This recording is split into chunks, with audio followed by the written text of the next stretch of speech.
Hey, Dr. Scott Gray here, host of Top Minds, where we talk with the top minds in healthcare, life, and business, such as the founder of the Orlando Magic, Pat Williams, and many, many more, and how they're making a difference in the world today. I'm also the founder of over 10 healthcare clinics, Gray Marketing Enterprises, and a doctor training program where we help doctors grow their best practice. Today's episode is brought to you by GME Digital, that's Gray Marketing Enterprises, where we completely run your healthcare business marketing to drive more patients to you so you can focus on providing the best healthcare possible. If you have any questions and want to reach out to us, email us at support@gmedigital.com or just go to gmedigital.com to learn more about what we do and how we help doctors. Now today, we have with us, very excited to have Ed O'Keefe with us. He's an entrepreneur, a best-selling author. Most importantly, he's a father of 7. Got that right, folks. That's 7. Husband to his wonderful wife, Nora. Ed has gone from being dead broke and cracking the code and starting and taking multiple businesses from 0 to multiple 7 and even 8 figures. He founded the top-selling brand Marine D3. He's a strategic consulting coach, and he's helped motivate entrepreneurs, including myself. I'll actually share some things with Ed today that he's motivated me on. And Ed is definitely an adventure and challenge seeker. We'll probably jump into some of that today as well and some of the things he's done. But he's also the founder, I'm really excited to talk about this, of a new company called Wake Up Foods. This is a disruptive, plant-based, allergen-free breakfast brand, and he's launching this new food right now. So Ed, welcome to the show, man. Yeah, Dr. Scott, well, I'm super stoked to be here and with your audience. I mean, you first of all, it's an honor to be with you. I've known you for a really long time, probably 9 to 12 years. Yeah. And the things you're doing now, I was on the phone with a good friend of ours, mutual friend of ours, who was just raving about all the amazing things you're doing with your clinics, the trainings you're doing with your doctors. And I mean, you're cutting edge. So when we talk about Wake Up Foods being disruptive and cutting edge to a really underserved market, you and your doctors are doing some amazing things. So I'm honored to be here and super stoked. And yeah, man, let's kick it off. What do you want to talk about today? So I want to start with the foods because, you know, first of all, just kind of, obviously this is the food industry is more competitive than ever. Yeah. Why did you jump into this market? Why Wake Up Foods and this type of product? Yeah, so I mean, there's a couple ways I can go at it, but I think one of the first things that being a father of 7, I think, one thing that most people don't know, but I'll start there, is if you go further back in my history, I grew up in a family of 13 kids. I'm the number 12 of 13 kids. And, the idea of eating healthy or eating anything called plant-based or no sugar or non-artificial or non-processed, frankly, is not even something that was in our awareness, tomato soup, grilled cheese, pizza. My parents were working, my dad was an electrician. He raised us on electrician salary. A good work week for him was working 40 hours so that he earned the overtime. And my brothers are a lot like that now. Many of them followed his path, and my sister's very similar to my mom, great families. But the idea of the food system being something that actually provides nutritional value wasn't even our awareness, right? And so now, I think my wife and I, being both former collegiate athletes, coaching for so many years, being entrepreneurs, one of the things that I think we both agree with is that the parent guilt of what we give our kids because of just limited options and limited time. We are under massive time constraints with 7 kids and being busy, and life just kind of gets away. And so I have been looking at the food industry. If you see a problem, you either find a solution that you can buy at the store that fits your needs. And if you look at the gluten-free category and the vegan category or plant-based category, there's a lot of those categories that are around, but frankly, they don't taste well. Some of the ways they prop up the taste is by adding a bunch of processed sweeteners that aren't good for you. And so, this has been a journey, but I would say there had to be a better way. And so after sitting there, I remember sitting by myself, looking at all my options, and I had 3 or 4 of them on the table. And one of them was walk away, ignore this problem, and go just be an entrepreneur. Number two and three and four were definitely, how do I either start, acquire, or go into this space? And so it's been a journey. The breakfast category is totally underserved. Most parents, most families in general, and actually I'll just say this for a lot of your listeners, like professional executives, professional entrepreneurs, I eat about 4 of these a day. This is like fuel for me. No sugar crashes. You get all the nutrients you need. You get more omega-3s in one waffle than you need in your whole day. You get enough fiber. And so, I mean, like, you know, it's like, how do you get something that clean that also tastes amazing? But one of the things I want to say was most families spend less than 4 minutes a day on breakfast. And so what they want is something that's ready to eat, that's going to get their kids the nutritional value that they need, get themselves the nutritional value. Most moms, most dads are walking around overtired, adrenals fatigued. They're doing the yo-yos with the sugar highs, sugar lows, and trying to support it with caffeine. We're all guilty of it. It's not our fault. It's part of the system, right? And so Wake Up Foods is kind of a, the name is something that popped out of my mouth when I was trying to explain, you know, we're not just waking up food, we're waking up to the kind of the life we were meant to live, the adventure that we were meant to live. And you can't do that if you're, you know, type 2 diabetic, high blood pressure on, you know, if you feel like your best days were behind you, you just can't do those things. So what if we flip the switch on that and we use the food business as really a motivational tool and fuel that actually allows us to create our best life? And so, I don't know, man. I think that's kind of what Wake Up Foods is about. And we're leading with our first product is the Wake Up Waffle. We have a couple that are, I'm going to keep to myself, but they're coming out shortly. And our goal is really to serve an underserved audience, you know? And I think we said plant-based, allergen-free. So that means gluten-free, soy-free, dairy-free, wheat-free, egg-free, that tastes amazing. I mean, it'll blow you away how good these things taste. So you're right now staying in so it's Wake Up Foods. Are you specifically just sticking with the breakfast market? Do you think you'll ever expand? Yeah, I think if you look at let's talk about being an entrepreneur, right? So from an idea of either mistakes I've made in the past with my supplement businesses or just watching patterns of other businesses, I think the bigger brands, like to make a disruptive play, you got to have a flagship core product that serves a core hyper responsive audience. Okay. Mm-hmm. And, so that's where our waffles will be. We have 3 different flavors with the original. So blueberry, maple, and cocoa, or chocolate, and we'll be coming out with quarterly flavors. So, you know, people that fall in love with these are going to be falling in love with them and eating them daily. You know, if they're like my household, they're going to need a new case every week. And so we'll have supportive products on that. And if something's a outbreak product or a breakout product, is probably a better way to frame it. We'll probably go deeper on that. But I think we want to win the waffle space, you know, really demonstrate that we're the dominant player. And there's a lot of stuff that's happening behind the scenes that you can't funnel hack. You can't just like say, oh, what's Ed's funnel? Because we're doing so much more than that. We're doing the podcast. We got a lot of other things going on that is every day creating a wider moat so that the difficulty of getting in this space, because it is a difficult market to be in. Yeah, absolutely. That's what I was thinking when you know, getting in the food space, but creating that barrier to entry is so important, right? Creating that moat. Now, when you say the waffle industry, but for me, I think to myself, I think of this replacing, you know, the cereal bar, the Pop-Tart, you know, is that kind of where you see yourself fitting in? Basically just that, like you said, it's that quick breakfast where someone just grab it and go. Yeah. So I think that, I think like in our household, for example, you know, I have 7 kids, right? So I get to use we're a test kitchen every single day.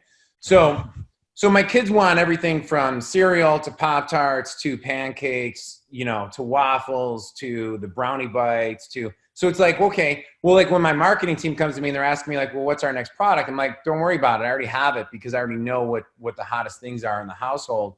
And then we could use our audiences, like a lot of your clients use their patients or their prospective patients. You know, the market has to tell you what it wants. But, you know, also, yeah, I mean, I can go deeper on the entrepreneurial side. I don't know how much I want to give away as far as my thinking, but I would say that definitely definitely following the path that makes the most amount of sense for our customers and serving them. So one of the things we'll do, Dr. Scott, I mean, full disclosure, and this kind of like, this puts a moat even further, is we have a very aggressive plan to be calling our clients or customers after they purchase. Why did you buy? What was it that, people don't do that nowadays. Yeah. We want to create a community. We want them to feel very heard.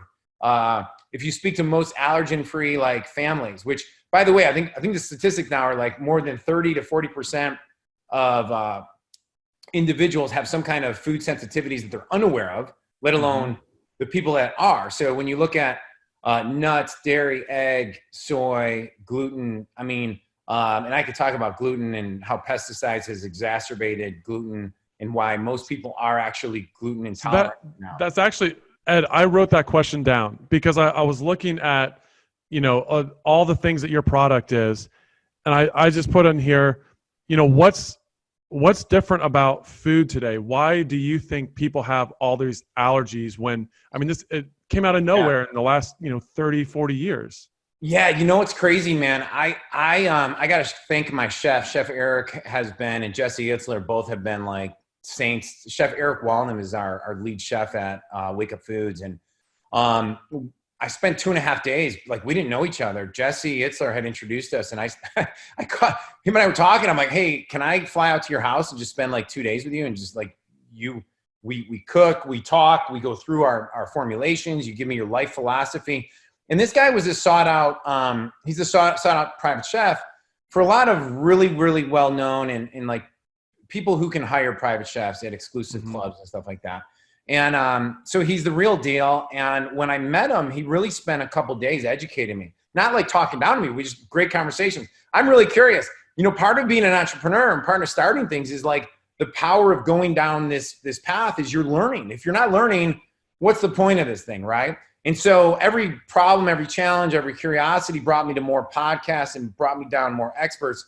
And I have my degree in nursing. I got my bachelor's in nursing. So understanding medical terminologies and going down these paths were very easy for me to do. But one of the best podcasts out there is Rich Roll's podcast. I don't know what he calls it. It's just Rich Roll. Like he's amazing. But Dr. Zach Bush, if you guys want to learn more about how there's a direct correlation between the soil and our stomach lining and the health of our soil and how it affects our stomach lining, there's a great documentary. Dr. Zach Bush talks a lot about this on the Rich Roll podcast, but it's like, I think it's called Farmer's Footprint.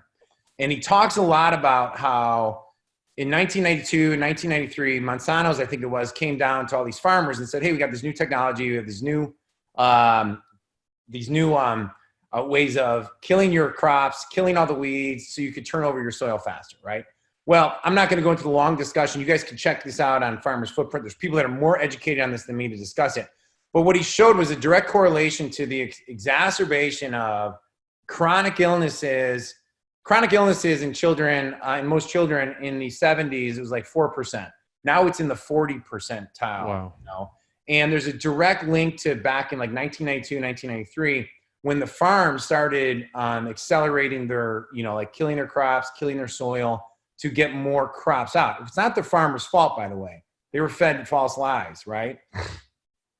And so what's happened is that, you get these tomatoes, you get all these quality products perceived, but the nutrient value is gone in that. And so I think the main pesticide that is the main culprit is, if I'm saying this right, it's like glyphosate or glyphosate, something like that. It's the main ingredient in Roundup, kills everything as part of it. But here's my thing. The thing is that main ingredient is an accelerant to gluten. So where humans have been able to evolve with gluten over the years, but now you just put it on steroids, the body can no longer keep up with the exacerbation of it. Now I'll share two other interesting things with you. My wife has Hashimoto's disease, which is an autoimmune disease. Yep. Guess who else has Hashimoto's? Who's that? Me. Really? About 1.5 years ago, I got diagnosed. I was like, how do I have Hashimoto's? There's no genetic history. And so if you look at Dr. Zach Bush's, like his research, you'll start seeing links to how the soil, how farming's been done, how we've been killing the nutrient value in our system, how it's linked to an exacerbation of cancer, how it's killing the environment. I mean, it's really crazy. I sound like a environmentalist right now, but here's the deal, Scott. I'll tell you something interesting. Going in the food industry and learning more and more about what is needed and required for our families to have good, high quality nutrients that allows us to stop the cycle of accelerating diabetes, high blood pressure, heart disease at such young ages, autism's at a higher, it's just growing rapidly. This is directly correlated to the food we eat. I have a client, I'll tell you a quick little story. I have a client who hired me for a day of consulting. He sells supplements, right? And I get a lot of clients like that. And I was like, okay, tell me your story, blah, blah. Well, his story blew me away. So he had a son that was born. He was told he has autism, and his doctor said to him, like, hey, here's his medications. He was, what's it called when they can't speak? Like, he could barely articulate words. And the doctors at the time said, okay, well, this is just kind of how you're going to have to this is it, buddy. Here's your medications. He didn't accept like, you're going to live on this the rest of your life. You're going to live on that. So he didn't accept that answer, man. He went out, did his own research, found the links to the gut, and he started treating the gut. He healed his son's gut. And he would say today that I don't think you're able to say, like, I forget what the phrase in the autistic community is, and I apologize if anything I'm saying is slightly off political correctness, because I'm new to this territory, but it's like he said if you met him today, you would not know that he was ever autistic, that he's fully functioning, and he has a certain diet he has to maintain to. Now, what I started learning more and more about was that kids with special needs, kids with autism, kids with Down syndrome, kids even with ADD, ADHD, all these categories, you know, when you feed them this standard American diet, you're just exacerbating every single problem that goes there, right? Yeah. So, you know, man, I mean, I'm pretty passionate about what we're doing, and some of this is just stumbling on the next rock and opening up and be like, oh my gosh. And I got to thank Chef Eric for opening my eyes to so much of this stuff, because, you know, the first formulation, we were going with a higher protein profile that had nuts in it. And then we completely shifted based on new education, which I think is really, really important for everybody to consider, you know? Yeah. And willing to, I like that, you know, willing to make that change when, you know, you've invested and you've put your time in, you come up with that, and willing to make that shift when you realize that it's going to be a better product. And when you get that new information. So who do you see, like, on a daily basis? Obviously we're talking about the breakfast thing. Who else do you see using this food, the waffles? I mean, well, let me just stop you right there. I mean, there's absolutely zero question. Like, all my CrossFit friends, I do CrossFit, you know, 4 to 5 times a week. Yeah. And you know, like my box owner, John, I love John, but he's like, oh, it's got to be high protein. It's got to be low carb. Well, it's funny you mentioned, it's like funny, right? So I also have a ton of friends that are super high level athletes as adults and pro athletes, right? And so I did some phone calls. I called them all up. I said, let me ask a question. Are you on a high protein, low carb diet when you're training for your either a Spartan race or, you know, your Tough Mudders? No, not at all. Okay, cool. We need good complex carbohydrates, good quality fats, and a good source of protein. Okay, cool. So you mean you don't want as little as carbs as possible? No, because we need carbohydrates as good fuel for the body. Got it. Call up my pro buddy who trains pro fighters. Hey man, do you have any of your fighters that are on keto-based type diet that are professional fighters? No. Okay. Why not? Well, because we wouldn't do that, right? Hey, I call up an early interventionist nutritionist, and I ask her, hey, do you recommend that parents feed their kids high fat, low carb, high protein diets? No.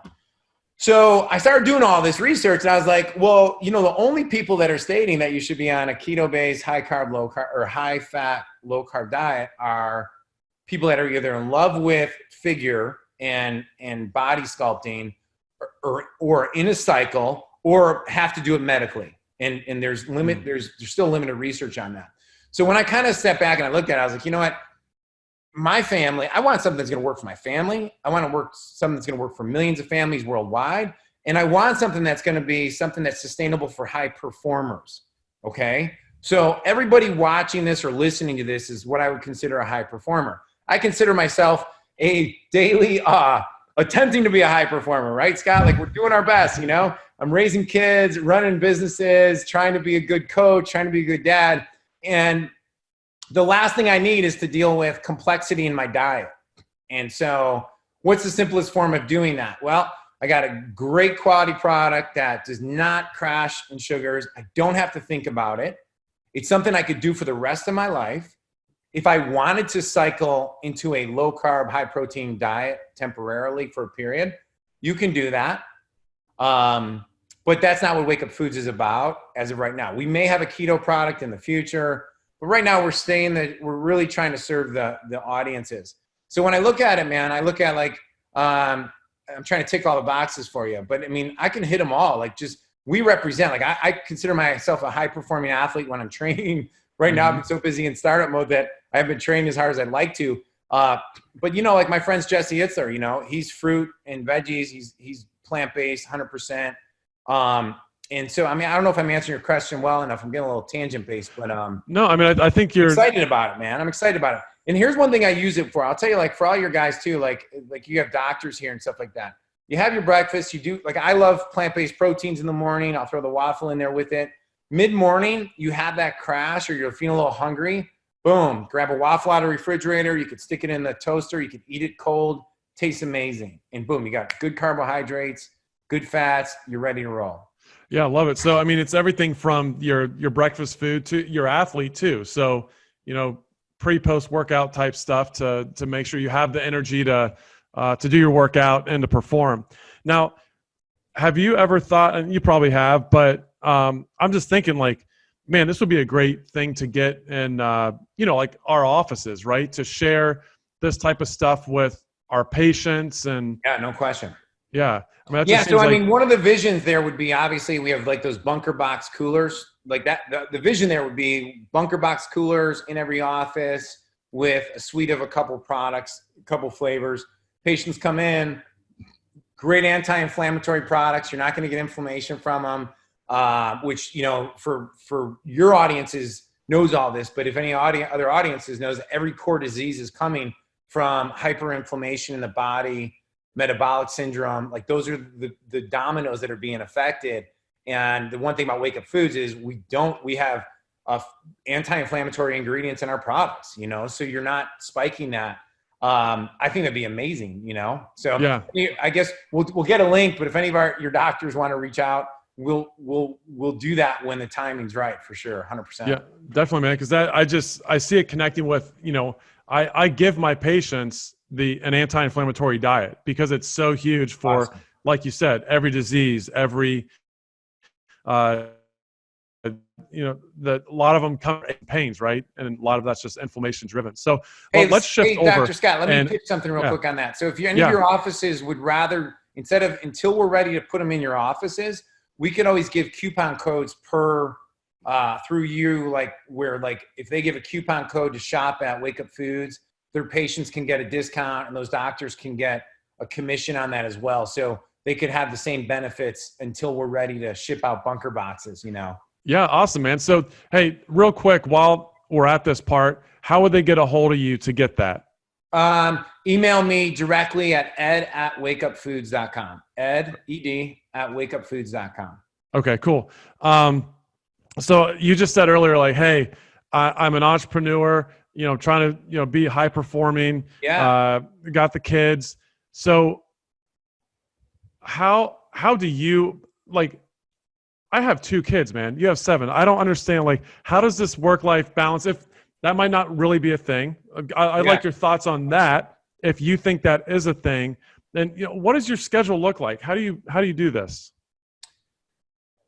Yeah. Do you want me to grab a calendar? I think you'd laugh at it. You know, I think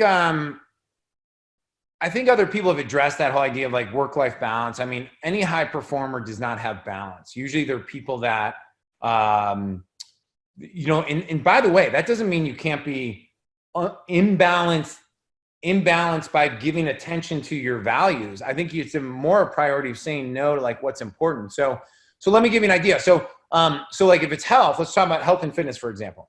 the best way to get in better shape is put something on your calendar 60 to 90 days out where you got a challenge that scares you, something that's going to push you. And you're like, oh crap. Like literally internally, you're like, oh my God. Like when I did Kokoro camp at the age of 40, which is a 52-hour mini Hell Week experience. Your listeners can go check it out. It's pretty awesome. And some of them should go do it.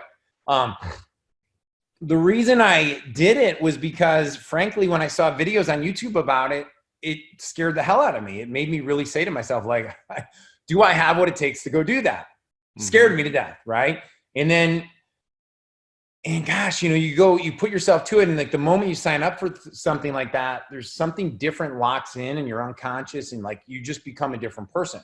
If you don't have things to look forward to, you just kind of go through life on this treadmill. And I think one thing about this is like, can you be happy with who you're with? Can you be happy with what you're serving? And can you be happy with the adventure you're trying to achieve? And if you can't, or if you're not liking it, then you just got to start asking yourself, well, what do I got to do to change it? And a lot of that has to do with calendar-based things, like putting on the calendar, get in alignment. Do I need to get in more alignment with my spouse on the fact that I need, like you and I went to Wild at Heart, right? So it's like, I'll tell you a funny story on that is like, I love going to Jesse Itzler's 29029 events. Those are like, they're called Everesting events, guys. And it's like, you can check them out as well. 2929everesting.com. But it's an event company that him and Mark Hodelick put together where you climb a mountain, say 17 times, 23 times, depends on the mountain. And, I've done it twice now. It's a 36-hour event. You have that many hours to accomplish whatever the ascension is to 29,029 feet, which is the same equivalent of Everest. This past October, I didn't go this year.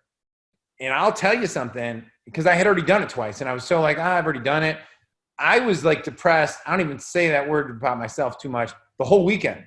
Because I missed out on putting it on my calendar. I didn't go do it. I had nothing else on my calendar. I had nothing to look forward to. And I was like, and so by the end of it, my wife's like, all right, you're definitely going on the next one, which the one's coming up in June.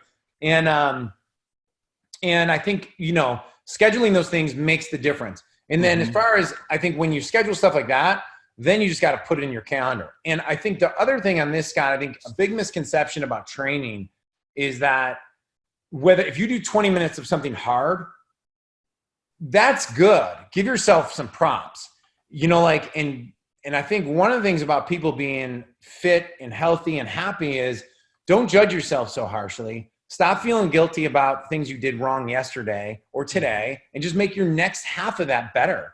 Like, okay, wow, I missed 2 days of working out. So I either have a choice. I either beat myself up or I work out or I eat healthier the next meal. And that's kind of one of the problems I have with like the typical diet coaches and the typical fitness gurus is like, not all of them, but like guilt and shame are two of the worst negative emotions that are going to prevent you from living the life you were meant to live. So let's move forward without it. And let's just keep getting better as we go. We're all on this journey together. We're all trying to figure it out. So. Yeah, absolutely, man. And, I think that you make such a good point there that, it's almost like when I would do that kind of thing in business where I would say, hey, I'm going to do this event. So then I had to make it happen. Right. Yeah. Or, hey, it's almost like giving yourself that deadline, giving yourself that goal.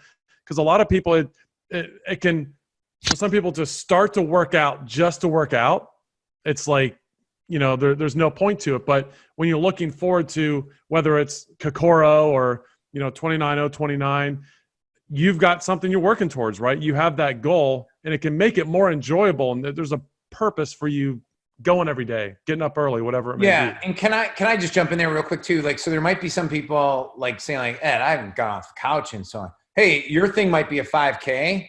And let me just say this, that's just as valuable as doing a 29029 or a Kokoro for you. Like, feel good about that. Like, really own that. And if we can make a victory out of a 5K, then I can make a victory out of a 10K, or then I could make a victory out of hiking for 12 hours at a pace that might be the slowest pace. But you just did something for 12 hours or 10 hours or 6 hours or 3 hours that's so far outside your comfort zone. That's where we find like mental breakthroughs and barriers that shifts across our entire life, right? Yep. Yep. Absolutely. So let me ask you this. I know that when you got ready for Kokoro, because I think I remember you leaving Vinny's event like Yeah, October 2015 to go do yeah, that, yeah, right? yeah.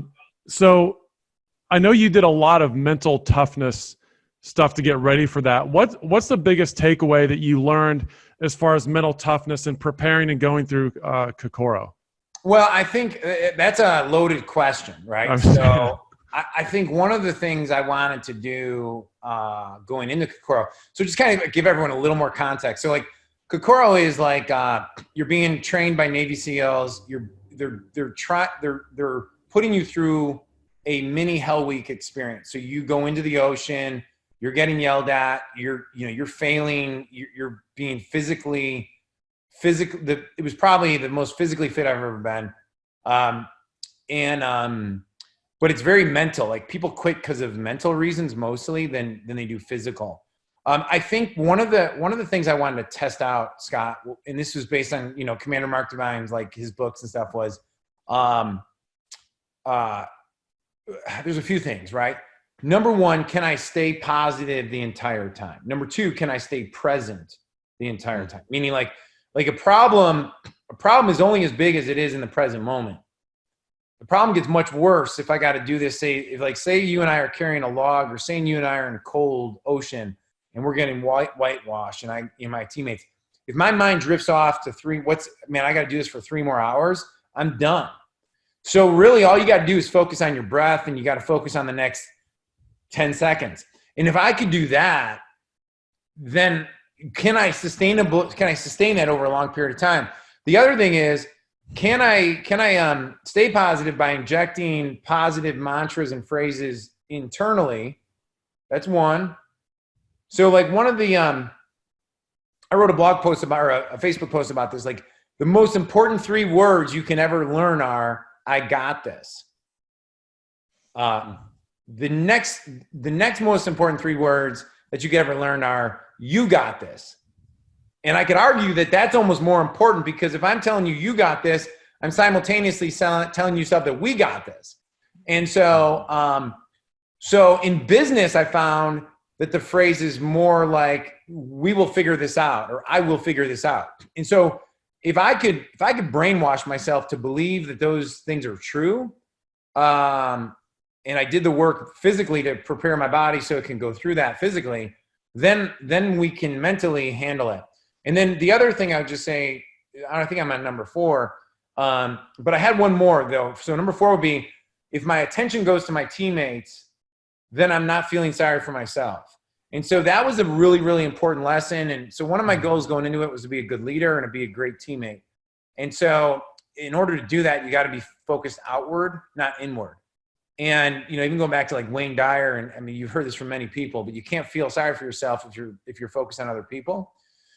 And the last one I'll say, because I think this is important in all areas of life, marriage, business, sports, athletics, education. And I got a quick little good story for you in a second. But as every book I read, so one of the things I did is just like I'm learning the food industry and the understanding of the plant-based world and the whole food market and the environment and all these new areas that weren't new to me then. Well, what I did is I deep dove into like, well, where are you going to go learn your lessons? Like, your clients hire you. Well, I went and read every single book I could possibly read and listened to every podcast I could ever listen to about former Navy SEALs explaining their journey through Hell Week. And one of the things that I noticed about almost all of them, and there was one, you'll hear 2 spins on this comment, is that, but Mark Divine says it, so I'll steal Mark Divine's phrase, but it was a very common pattern, was that the secret was you had to close every single door to quitting before you ever entered the room. Like you cannot enter, you had to brainwash yourself that there was no such thing as me quitting. So that when I was freezing cold, I was shitting in my pants, sorry for the swear, but puking, teammates were puking. It seemed awful, like World War III was happening around me. Quitting never came into mind because I didn't have it as a door to go out. right? And so the other phrase on this, though, I've heard Marcus Luttrell say this. I've heard Navy SEAL Brad, he's one of my good friends, and I'm forgetting his name. It'll come to me in a second. But they said like they always wanted to quit, but they just kept telling themselves, I'm taking one step forward. And then the quitting went away. So it was like it's like kind of the opposite, but the same spin. Now, I got a great story. Can I tell you a funny story that yeah, please, yeah, really, really relevant to this, because it did come full circle in Kokoro, but it was more recent. So I want to tell this story first. So my daughter, Keegan, is 12 years old. She has dyslexia. We've worked with her since third grade, took her out of the Catholic school we were in, sent her to private school. Now she's back in the Catholic. So we worked extremely hard with her. She's one of the most emotionally intelligent kids I've ever been around. She really, the school that we sent her to saved her life. I can go off on working with kids with learning disabilities for hours, because it's just something that's super passionate to our lives. I would say two things to parents. One, self-awareness and empowerment with tools are the most important gifts you can give kids with any kind of disabilities or any kind of learning disabilities, any ADD, ADHD. They are not broken. They just need to be empowered with self-awareness, and they need to be put in environments where people can give them the tools. Okay, so that's my tangent. We'll stay on track, but I could talk about that for hours. And the parents have to be the biggest advocates. Okay, so that's my thought. Okay, so we're leaving. I coach volleyball. I've coached volleyball for 24 years. I love coaching. I've coached high-level athletes, and I spend most of my days now coaching 11, 12, 13, and 14-year-old kids, because those are all my kids' ages, and so I spend a ton of time in the gym. We're leaving a match, and I'm driving. It's every parent or every person probably listening can relate to this. It's probably 6:30, 7 p.m., right around dinner time, heading home, and I'm driving. So as you can imagine, I was thinking about work stuff. And when work stuff came up, I was thinking about all the problems I got to solve. All of a sudden I feel these eyes from the side of my head looking at me, and I hear Keegan go like, "Hey, Dad." I'm like, "Yeah, what's up, Keegan?" She's like, "Is it hard being an adult?" And I don't know about you, but like, so much went through my head in about 4 seconds time. yeah. I was like, okay, do I lie to her? which, I think it's the worst idea ever. Like, I'm like, right. I'm sitting here thinking like, I'm sitting there blaming myself for failing as a dad because I have let off how difficult it is. And that she's seeing how either stressed I was being at the time or whatever. I can't even remember what I was thinking about, which tells you how funny life is. But I was definitely stressing about something. But I was like, oh my God, I just failed my child. Now she's going to realize life's harder. And then I'm like, no, you got to be honest with her. But how do you frame that? Mm-hmm. And that's, by the way, how me and Nola always, we always go to honesty and framing rather than hiding reality from children. Now, obviously you could do that with preventing them from seeing things on TV or YouTube and stuff like that. But that was a good life opportunity right there. So I said, I kind of chuckled. I said, Keegs, I go, do you remember how you left the one school and went to the other school? And she's like, yeah. And I'm like, do you remember how I go, was that easy? Yes or no? She's like, no. I'm like, so you had to learn, you constantly dealt with new challenges and you learned from every single thing. Yeah. And every teachers came on, right? Great. And now we're in a new school. So 2 years later, we're in a new school. And has it been easy? No, it hasn't. So we're learning new things. I go, well, I'm launching a new business. And so being an adult, it's kind of, this is what I said to her. I said, it's kind of funny. Like when I was your age, I thought being an adult, adults had everything figured out. And I go, now I'm an adult. And I realize there's always a constant new challenges that we got to solve. And I said, the same way you grew through all those challenges, mom and dad are still growing because we're still learning new things as we go. That was a pretty good explanation, blah, blah. Yeah, good analogy. Yeah. Okay, now check this out, right? So the next morning, I'm driving my other daughter, who's 15, to school. And I said, you know, Keegan asked me a great question last night. She's like, what? I'm like, well, is it hard being an adult? And then Grace goes, well, what'd you say, Dad? And I say, well, and I started going into the story about what I said. And we're 1 block from her school. And I stop. I go, Grace, but you know what? The question is wrong. And she's like, well, what are you talking about? I'm like the whole question on like, is it hard is the wrong question. The real question is it worth it? Because if you can say something's worth it, then how hard it is completely irrelevant. Yep. Right? So, you know, it's funny. It's like when you look at like what is hard, the question is, well, no, is this worth it? So if it's worth it, then it doesn't really matter how hard it is because we're going to do whatever it takes to do it. And I think everybody watching this would agree to it. It's like, well, is it worth it? Is it, you know, like, I mean, there's multiple times, Scott, when launching this new brand, this is probably the hardest brand I've ever had to launch. And I'm committed to it. It's worth it. It's worth everything we're doing. We're selling a commercial property to help fund the business. We're doing whatever it takes to see this vision through. And, you know, raising kids. Is it hard? Hell yeah, it's hard. You know, is marriage hard? Is it difficult? Is it complex? Are these things hard? Yes. Yes. I mean, you know, and think about this. This is what's so amazing. How many billions of people have been on the planet Earth that have gone through things called relationships, parenting, marriage, and yet we still have no perfect code. And even the wisest among us are still challenging this. So the question is not, is it hard? Because yes, it's going to be. The question is it worth it? And if it's worth it, then we're willing to push through that. So that's my little, that's like the first chapter of my new book, I think, by the way. I love it, man. That's great. Because it is all about framing it, right? You know, and learning. I know a long time ago, your goal, you were going to be the next Tony Robbins, right? So we did some Tony Robbins stuff talking about, you know, it is about the questions we ask, right? It's, you know, are we saying, why do we have to do this versus, you know, we get to do this, right? It's all about framing. And I think that's so awesome to really think about that. Okay. Is life hard? Well, it's really, that's not what it's about. Is it worth it? And I think that a lot of people, you know, they're just kind of going through life, like we talked about, going through the motions and not thinking about their goals and what they want to do and accomplish. I mean, I think everyone could admit that kids in your relationship is that one thing where it's like, yeah, like, you know, that's worth it, right? I mean, that's the biggest thing. But just thinking about the hard things we go through in our business. I remember one time laying on the floor, looking up at the ceiling, just like, why am I doing this? You know, there's times where you want to throw in the towel. But well, let me flip this script. So what's the number one mental toughness secret, perseverance secret?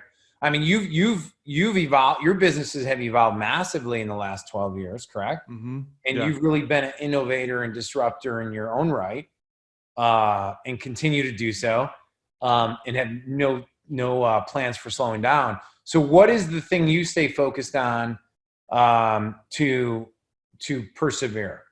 So, mine always goes back to my why, because what will happen with me is I start thinking about, let's say a big challenge comes up and it just seems, I don't know about unsolvable, but just a big issue, a big problem you're dealing with.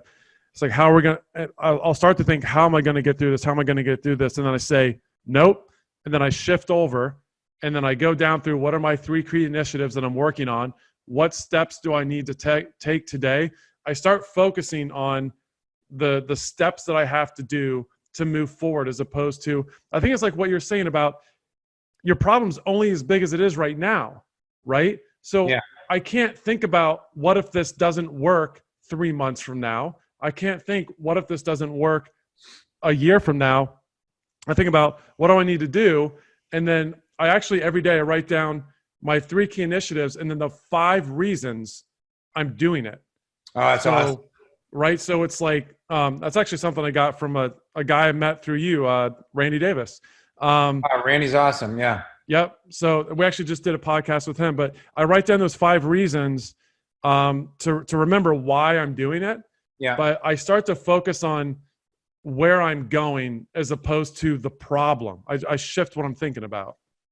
I think that's brilliant. Can I say one more thing on this? I had a big breakthrough. Like we're really mutual. You and I are mutual friends with Ed Clay. Yep. Ed Clay runs Chips Hospital down at Tijuana. He founded that. And he's got some big plans here in the United States as well with United Cancer Centers. I mean, I love this guy. I think he's one of the, and by the way, Randy Davis is one of the most amazing people too. So I think it's really awesome. He was one of my first mentors going back, when I was a young, naive 23-year-old. God, I wish I had the time. It's like so funny. But anyhow, Ed and I were talking. We were just talking, and it goes about this whole why thing. By the way, it's all connected. And I told him, I said, "Well, I'm shutting down all my coaching clubs because I need to focus on disrupting the market. I got to be 100% in on disrupting the market." And I said, maybe I'll do a couple little mission-based masterminds. That's what I said. It came out of my mouth.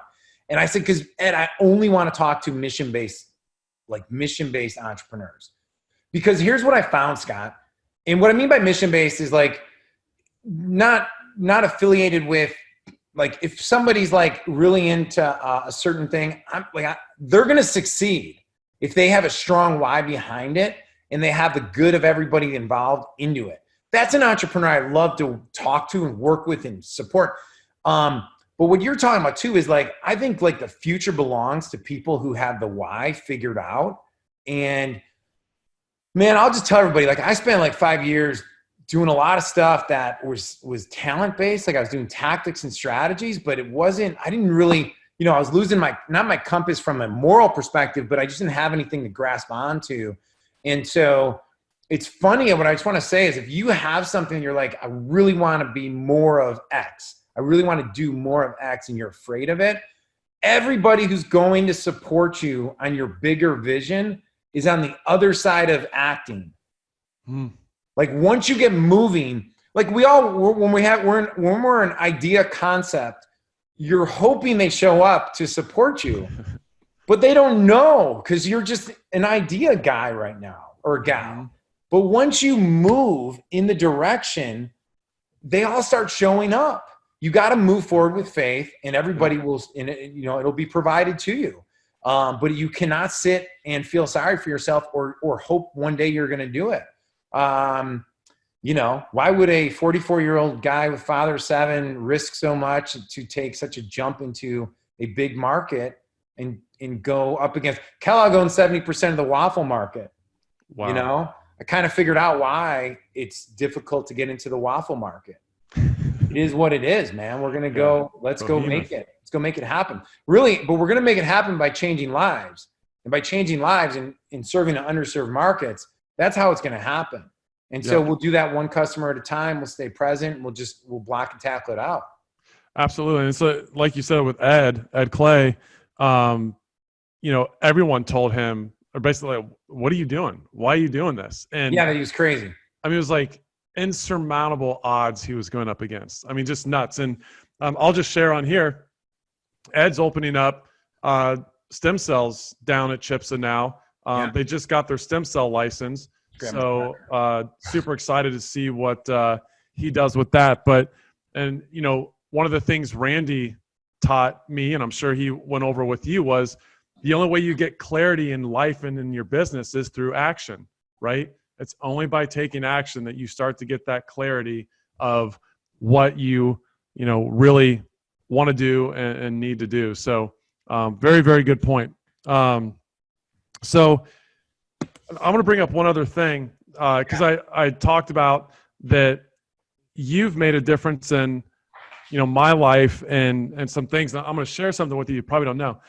So when I came out, I remember it was where I met Randy. You were doing a time collapsing event in Chicago. Oh, nice. So it was in May, I remember, and like Ian Stanley was there. I was sitting next to Jeremy. A lot of great people in there, as you always bring people together. Stefan.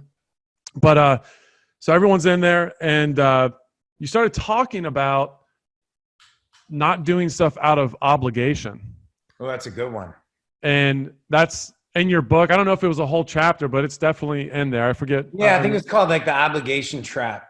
Yes. And so, I had my chiropractic practice in Ohio, and I was starting my regenerative medicine. I had my marketing company, and I also was president of city council. Gee. I was on multiple boards, the Ohio State Chiropractic Association, Digital Academy, all these different things. And that was when I said to myself, like, why am I doing all this? Am I doing all this because I really want to do this? And, I went and talked to Jen, my wife, and I said, we want to move to Florida. We have the opportunity to do it now. And I was like, I'm not doing anything out of obligation anymore. I resigned from all the boards. I resigned from everything. Wow. And moved to Florida. And it was only because I moved to Florida that I ended up starting my Florida clinics that I'm selling now. So it's crazy, man. So I just want to let you know, yeah, the obligation lesson was a big one for me, man. And I was like, all right, resigned from everything and left. And it was one of the best decisions of my life, man. Oh, I love it, brother. I love it. It's good stuff. Well, I don't want to take kudos to you, man. I mean, kudos for doing it, dude. I mean, obligation. And let me just say, I mean, I got a few more minutes. We're good, Scott. I don't know. I'm probably holding you up more than me. No, I'm good. I'm good, man. But I think like we talk about like obligation. So where's obligation come from? Well, obligation comes from the perception that I have to do things based on my beliefs of my societal circumstances. So I'm a member of the church. I'm a member. And by the way, I'm not criticizing anything, by the way. This is just an awareness exercise. I've always, like I'm really good at, I played collegiate volleyball. So my wife gets me out to play volleyball on a Wednesday night. And I'm like, okay, this is cool, and I don't want to play anymore. I like coaching, right? So now I'm coaching everywhere. Now everyone's asking me to coach. Well, how much of this am I really making an impact? So you start looking at all the areas in the buckets of your life where are you doing things? Now, let's talk about family for a moment. Listen, I have 56 nieces and nephews. and we all live, like I have 12 siblings. Wow. We all live within 15 minutes of each other. So let's just take 365 divided by 56. There's a birthday party, a wedding anniversary. There's stuff going on every single week. So you gotta like make a decision like, hey, okay, so cool. Is this truly where I want to be right now? Now we love our family. We go to tons of events. But my point is that if you look at your 365-day calendar and if you superimpose obligations onto your calendar, I bet everybody listening to this, a third of your calendar is used up. A third of your calendar. My wife took the kids to Disney 2 weeks ago. They all missed. I stayed home with the oldest one because she was new at school, didn't want to miss school, blah, blah. They aren't behind at all. Like, I don't know if they miss one thing by being gone for a week. Like they're all good kids. They're good. They're, average to good students. Like this whole baloney. Like, I could go on and on. Like teachers say to us, like, well, we're really worried. They're in sixth grade. We're really worried about how she's going to do in high school. You know what? We're trying to get her through next week. So let's, so good for you on that, man. The other thing is, as an entrepreneur, the obligation side of things, I think one thing is we stay in businesses too long that aren't serving us any longer, or we're not serving the business any longer. There's a real thing on, I'll talk more about this stuff probably in private circles, but there's a real thing about looking at markets, trends, momentum, where the buyers are, and serving that movement versus staying static. I think if you stay static, you're inviting competition. It's a fight to the bottom. Whereas if you start looking at trends, I think if I can go back to my 25-year-old self, I would say, hey, son, here's what you're going to do. You're going to learn more about investment banking and money, how money works in businesses, and you're going to work way harder at understanding trends and being because you could be an average marketer at the tip of a trend. And if you're creating credibility and value, boom, you're going to blow up. That's my thoughts on that. Yeah.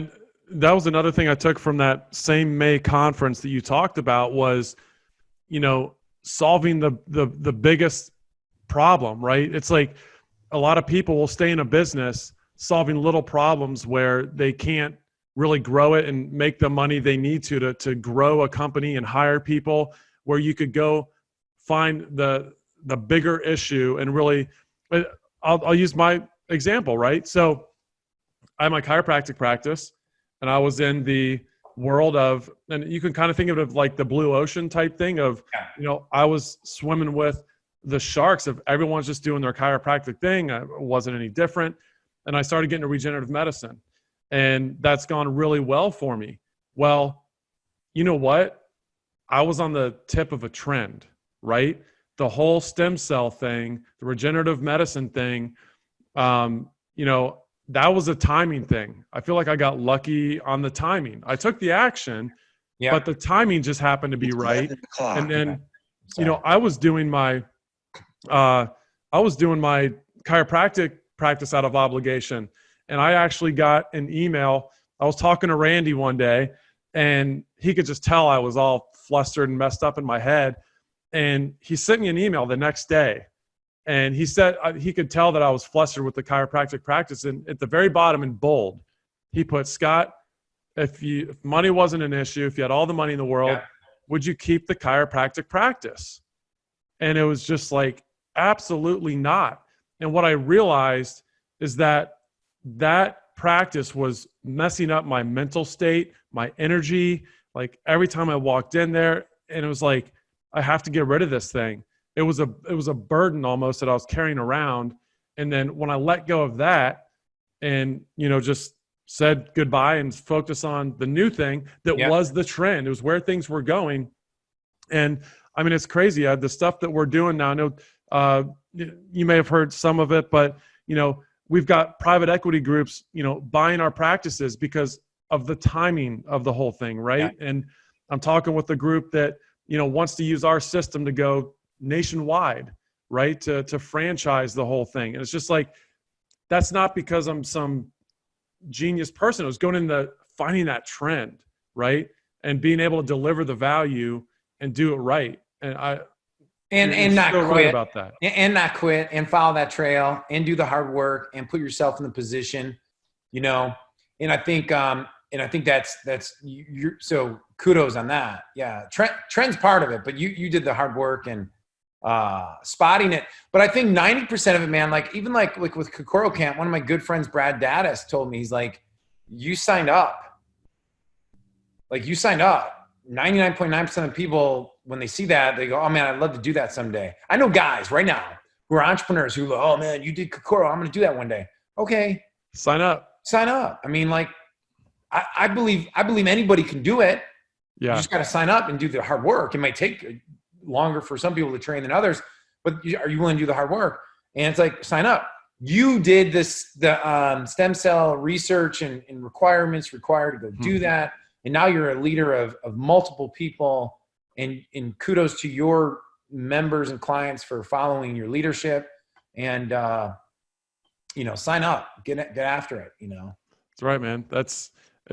We're back to action, right? Take the action, stop talking about it. Don't be an idea guy. And I don't know if you know this about me, but I love Walt Disney as a business, like what he did in business as a leader and what he did. Yeah. And, people always said about him is that he was the best. People say he was the best visionary of all time, but what they say, he wasn't just an idea guy. Wasn't just a visionary guy. He was a builder. Yeah. Right. He built things. And so, I mean, that was the biggest difference with Walt than a lot of other people. Is a lot of people talk about ideas, but Walt was focused on building and getting it done. And you actually made me think about something earlier when you said you sold a commercial property, to get this thing going. And it just reminded me of, we're working on that. So a lot of that. So I've been working, I'm in like month 5 right now of just working on this, kind of ignored my other companies and shutting them down. And so, I don't think anything happens as fast as you'd like it to happen. And, this is an awesome opportunity and time. But I'm just kind of planning, man. Like, look, I'm not going, Vinny and I talk a lot about this. Like, you gotta, I think like if you invested in Ed O'Keefe to run this company, in my vision is there's a point in time where you have to brute force things into the existence. You have to brute force it into existence. It is not in existence. Here's existence. There's this gap. It's probably the hardest gap in the world that you got to cross and make happen if you're doing something unique and hard and difficult. And you can't do that juggling multiple balls. I don't care who you are. You just can't do it. If you want to be world class at it. So anyhow, sorry to interrupt you, but yes, so we're in the process of doing that now because I do not want to get distracted in any way, shape, or form.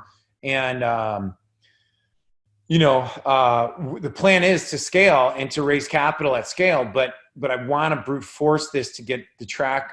I don't know how. I always find it interesting, Scott, like when people create pro formas and like, hey, we're going to go create this company and this is what the sales are going to do. I mean, you and I are probably very similar. Like we've always bootstrapped, done things on our own, used marketing to grow. So it's very difficult to create realistic pro formas and without historical data. Now, right.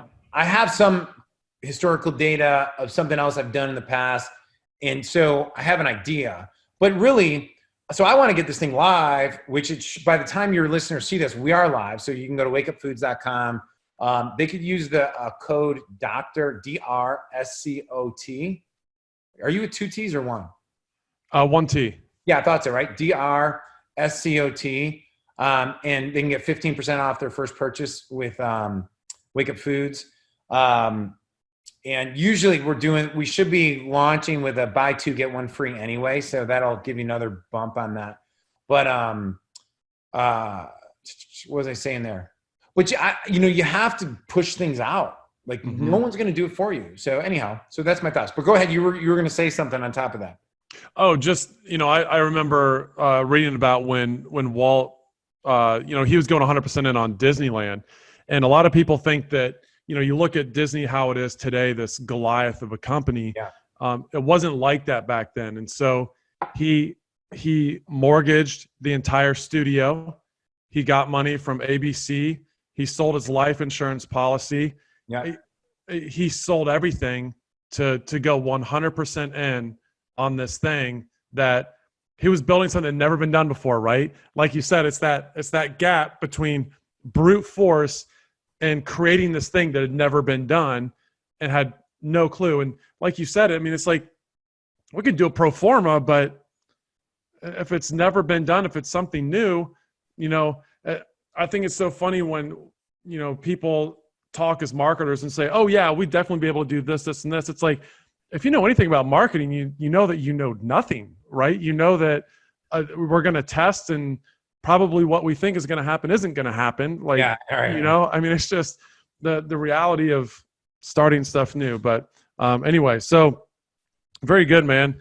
Trying to think where to go. I say we just wrap this up. I feel like we could probably talk for hours and get another podcast down the road. Yeah, we'll do that. I'd love to do that. Can I pitch a couple of things while we're just— Please, I want you to tell people about, what's going on, how they can get a hold of you, all those things. So, wakeupfoods.com, go buy it.